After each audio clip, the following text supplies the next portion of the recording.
So welcome back मेरो साथीभाइहरू। म फेरि पनि आइसकेको है। मेरो खरबुजा प्लस ड्रागन बवाल हुँदैछ है। ड्रागन प्लस त्यो काँक्रो दामी रहेछ। अनि यसरी बिउ राखिछ है मेरो ड्रागनको। फेरि उता सार्नलाई अनि ल एउटै ठाउँमा 3-4वटा चिज लाउन सकिन्छ।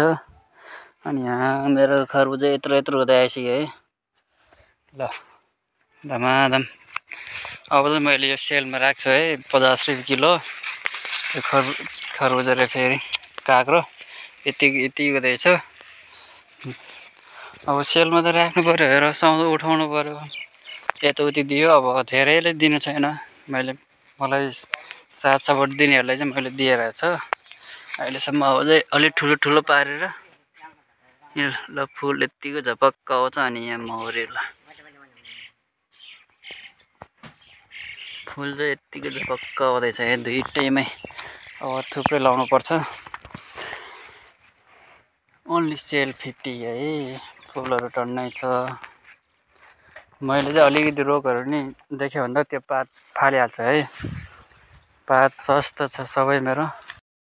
अनि ड्रागनको मुना चाहिँ काटेपछि यसरी फाल्छ है। यहाँ फालेको छैन, यहाँ फालिरहेछ, फालेको छैन फालिरहेछ। यो अलिक छोटो भयो किनकि त्यो भाँचेको थियो, मैले मुनै काटेको थियो है। अब जसो तसो त्यसले मिलाउनु पर्छ। ल मौरी यति आउँछ, यहाँ यति आउँछ। यस्तो फुलहरू चाहिँ आफैले देख्ने बित्तिकै फालिदिने। यो झर्ने फुलहरू थाहा पाउँछ है। नझर्ने फुल त यस्तो हुन्छ, झर्ने फुल यस्तो। 1 किलो गयो मेरो यो 2-3टा जाँदाखेरि। 3टामा 1 किलो आनन्दले चढ्छ है मेरो यहाँ। अनि मैले चाहिँ आफूले मन परेको मान्छेलाई दिया हो, आफूसँग दुःख गर्ने मान्छेलाई दिया हो। अनि खरबुजा लाउनु हुँदैन रहेछ भनेर थाहा पाएँ। बरु यस्तै लाउने, खरबुजा नलाऊ होला, बिजोग हुन्छ है। यो त ड्रागन बाँध्नै सकेको छैन मैले। अब फलहरू बस्दैछ, कसरी बाँधौँ। अब छिर्नै मिल्दैन यार, यहाँ सरसफाइ गर्न पाएन। ड्रागनमा जति सक्छ त्यति सरसफाइ राख्ने हो, अरू त उही हो। ल कुनै त्यति अग्लो छ भने एउटै लड्को, कुनै त्यत्रो भइरहेछ क्या। ल अनि खुर्सानी यता हरायो मेरो। यो लाइनमा पुरै थियो, त्यो लाइनमा पुरै थियो, यो 2 लाइनमा रोपेको थियो, पुरै हरायो है खुर्सानी चाहिँ। त्यही भएर यसरी नरोपौँ खरबुजा अब मलाई थाहा पायो है। त्यही भएर नरोपौँ होला। मलाई थाहा पाएर आफूहरूले भने है, खरबुजामा यो फल त टन्नै दिन्छ, तर खुर्सानीहरू यताउति ड्रागनमा असर पर्दो रहेछ, थाहा पाएँ मलाई। ल अब यहाँतिर कसरी हेर्ने ड्रागन, त्यो सरसफाइ कसरी गर्ने मैले। ल यता त गऱ्यो सरसफाइ, ठिकै छ। ल अनि मैले टुप्पो भाँचाहरू यसरी आउँछ है। कतिलाई थाहा छैन, खुर्सानी मैले जे कुनै टुप्पो काट्छु है। त्यो काँक्रो पनि काटेको थियो, त्यसरी जम्मा भएको हो त्यो। ल टुप्पो काटेपछि यसको 2-3 लाइनमा यसरी फालिदिने हो। यो यति हो यसको काम। अब यो नयाँ मुनाहरू सबबाट फलिदिन्छ है। त्यो कहिले त्यतिकै फल्या हो। यो टमाटरहरू यस्तो हुँदैछ। टमाटर अस्ति रोग लागेर बिजोग भएको थियो। यो ठुलो हुने बित्तिकै रोग लाग्छ यो टमाटरमा। मैले काटेर फालेको थियो, आँखा काटेर फालेको थियो, त्यही पनि हुँदैछ त्यस्तो। के भयो, अब त्यसलाई साइड लाउने बेला भयो। त्यसको सिजन नि गयो बाहिर लाउन, त्यही भएर होला। ल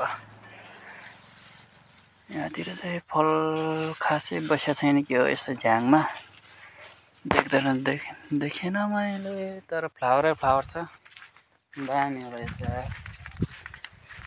आफूले मेहनत गरे आफ्नै बारीमा हो।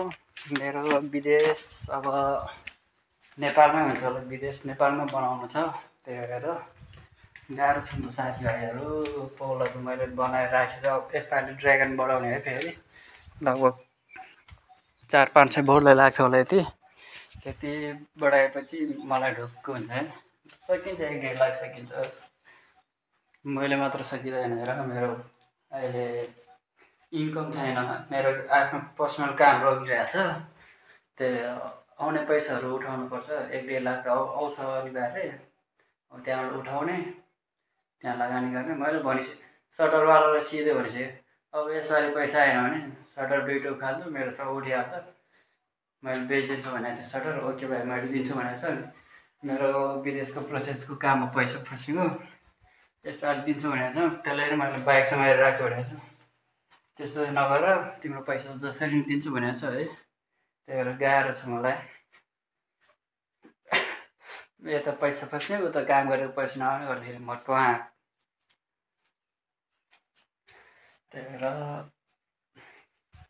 मैले विदेशमा गर्नुभन्दा मैले आज यो ड्रागन नलाएर आइफोन किन्नु लागेको थियो। आइफोन मलाई धेरैले भन्यो थियो मसँग सेकेन्ड ह्यान्ड आइफोन 11 जति आउने पैसा, बरु त्यो पैसा यस्तोमा लगानी गर, उस्तोमा लगानी गर भनेर दाइले सिकायो। दाइ नै यस्तै काम हो, हाम्रो ठेकदार भनौँ अब, दाइ नै यस्तै काम हो। त्यही भएर मैले यस्तोमा लगानी गरेँ। सुरुमा मैले 4-5 बोट लगाएको थियो, 1-2टा नयाँ मुना आउँदाखेरि यस्तो खुसी भएको थियो नि। अहिले दामी भएर अहिले 1-2 बोटमा रोग लाग्यो नि, अलि नराम्रो लाग्छ है। त्यही भएर आफ्नै नेपालमा दुःख गरौँ। अब यो माथि बारी र तल्लो बारीमा मैले खरबुजा लगाउने सोचिरहेको छ। खरबुजा प्लस काँक्रा है। यो बारी यो मकै हुने जति हाम्रो हो, उता सिधा हाम्रो, यो घरभन्दा तल हाम्रो छ। त्यही भएर आफ्नै बारीमा दुःख गर्दैछु। अब यसपालिदेखि चाहिँ काँक्रो नि सेलमा राखिसकेँ मैले, 50 रुपियाँ किलो। त्यस्तो दबाई सबाई केही छरेको छैन मैले, राम्रै छ, राम्रै खाऊँ है। अर्ग्यानिक खाने कोसिस गर्दैछु। मैले एकचोटि मात्र दबाई छरेको छ है यो काँक्रोमा। यो 2 लाइन छ काँक्रो र माथिबाट ल, त्यही फुल बस्ने दबाई छरेको थियो। त्यसले नभएर त्यहाँबाट छरेको छैन मैले। फुल बस्न त बस्यो, तर त्यो के भन्छ फलै बाङ्गो आउँछ कि त्यसको। त्यही भएर हाम्रो मकै हो यार। तपाईँहरू गाउँ के छर्छ है। अब पुरो मकै हो, तलदेखि माथिसम्म। यताको मान्छे खेती भनेको त्यो मकै कोदो त्यतिमै सक्यो। अनि 6 महिना बाली त्यत्तिकै राख्छ है, 6 महिना नभनौँ 4-5 महिना। अनि त्यहाँ फुपूहरूको चाहिँ के हो यो त्यति लगाएको छ त्यति हो। अनि मेरो त्यति ड्रागन गर्छ। मकैमा फाइदै छैन। त्यही भएर म कृषितिरै लाग्छु। आफूले जानेको बुझेको सम्म गर्छु, नसके दाइहरूलाई सोध्छु भनेर गरेको थिएँ मैले। जस दाइहरूले भनिरहेको छ यस्तो गर उस्तो गर, नेपालमै टिक्न सक्नुपर्छ, एकअर्का मिलेर सब अगाडि बढ्नुपर्छ। कृषिलाई अलि कृषिमा पैसा छ छैन त्यो मलाई थाहा छैन राम्रोसँग, तर जुन जुनमा पैसा छ त्यहाँ लगानी गरौँ। अब मैले यसपालि सक्यो भन्दा लहरिया जुन बजार मार्केट 600-700 रुपियाँ केजी होला, त्यो रोप्न लागेको छ। फार्ममा त्यस्तै 300-400 होला है। गाह्रो छ। अब ट्याक्कै डबल पुग्छ कि यहाँ 350 मा पठायो भने बजारमा 700 पुग्छ। त्यही भएर अलिकति मिलेर कि यो बिचको दलाली चाहिँ उनीहरूले खान्छ। बरु बजार मार्केटमा पठाउनुभन्दा आफ्नो गाउँमा बेच्यो भने 500 मा बेच्यो नि, त्यो फाइदा छ कि आफूलाई। बजार मार्केटमा पठाउनु चाहिँ होइन। त्यही भएर हो, बजार मार्केटभन्दा आफ्नै गाउँतिर बिक्यो भने राम्रो हुन्छ। आजको भिडियो चाहिँ यति नै है। बेला बेलामा आइरहेको छु म, आइरहेको छु।